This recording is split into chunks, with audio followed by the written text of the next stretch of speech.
Braciole is a moment in which in my life I think I connected with my father figure for a brief moment. I was cooking for a group of my friends and I was cooking the last few braciole to put in the sauce, and just like my dad, I was wearing a suit, a beautiful blue double-breasted suit with suede shoes. And just as I reached for the bottle, the olive oil bottle, it slipped out of my hand, fell off the counter, boom, down into the ground, bada-boom!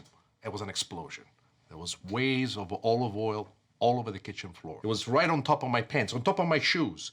Suddenly, inside my own head, I heard, "Save the braciole! Save the braciole, they're burning!" I stood up, I looked around, I saw all the damage around me. I saw that the suit was finished, there was nothing left to it, and then I saw the braciole, and I said to myself, dun-da-da-da, save the braciole. I mean, the story is that I try to look like my dad even now that I'm in my mid-50s, and cooking with a suit maybe was not such a great idea, but the braciole were saved. This is how I live my life. No matter what, always understand what's important. And when you're in the kitchen, I don't care what you're wearing, how elegant you are, how expensive your suits are, the braciole, they always come first.